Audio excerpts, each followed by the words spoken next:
बिस्मिल्लाहिर्रहमानिर्रहीम अस्सलाम वालेकुम वरहमतुल्लाहि वबरकातुहू। Welcome back to my channel, welcome back to the new video.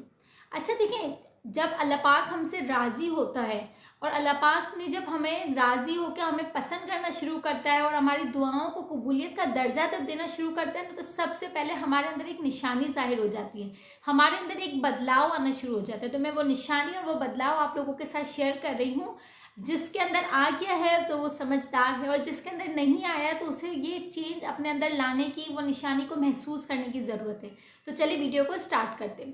देखिए, अगर हमें लगता है, अगर तुम्हें लगता है कि अल्लाह की मदद के तमाम दरवाजे तुम पर बंद हो गए हैं, या अल्लाह पाक की दुआ की कबूलियत की कोई भी निशानी अगर तुम्हें नज़र नहीं आ रही है ना, तो सबसे पहले तो वासिफ़ अली वासिफ़ ने क्या फरमाया है वो सुनो। वासिफ़ अली वासिफ़ ने बहुत खूब फरमाया है कि जब कोई भी इंसान ऐसा नहीं है जिस पर अल्लाह पाक की रहमत नाजिल ना हो रही हो, ठीक है ना, जिस पर अल्लाह पाक ने अपनी रहमत के दरवाजे बंद कर दिए हों। देखिए, अल्लाह पाक तो उसकी सिफ़त है ना, रहीम, रहम करने वाला तो अल्लाह पाक की सिफ़त है, और इसका काम है अल्लाह का रहम करना। और रहम करना तो कहते हैं कि अल्लाह पाक का वो फजल है हम पे ऊपर कि देखिए हम इतने गुनाहगार हैं, इतने खामियों के बावजूद भी है वो हम पर रहम करना नहीं छोड़ता, हमें सजाएं नहीं देता, हमारा रिस्क बंद नहीं कर रहा। तो ये अल्लाह पाक की एक खूबी है ना, सिफत है रहम करने की। तो देखिए अल्लाह पाक कितना रहीम है, कितना मेहरबान है, कितना करम करने वाला है। देखिए, जानते हो आप लोग कि कबूलियत की जो फैसले हैं ना, वो कहाँ से होते हैं।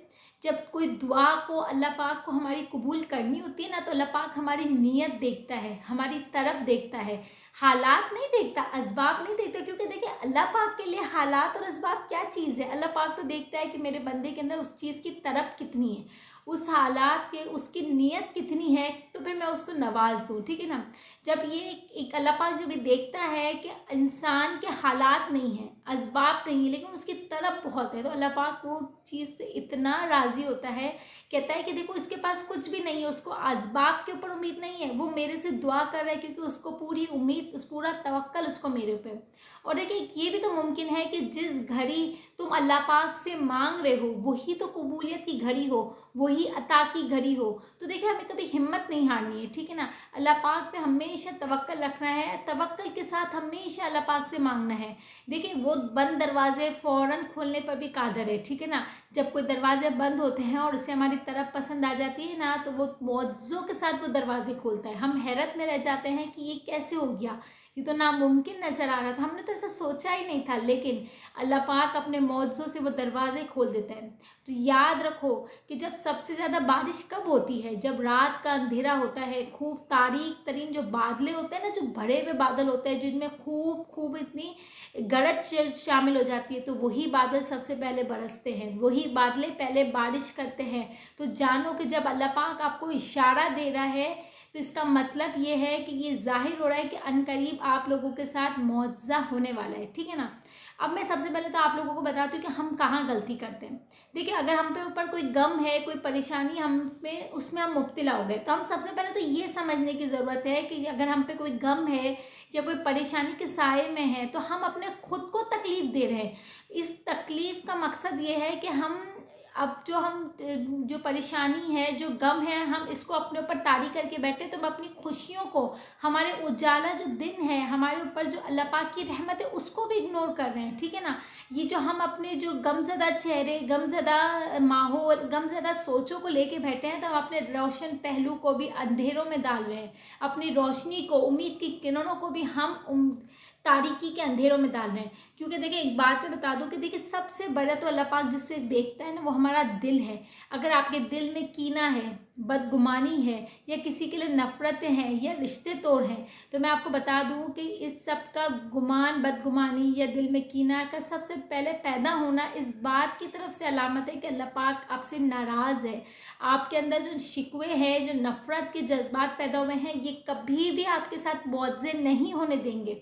देखिए, जिस इंसान के अंदर नरमी होगी वो उसको जीनत बनाएगी, क्योंकि अल्लाह पाक को नरम दिल, नरम ज़बान बहुत पसंद है।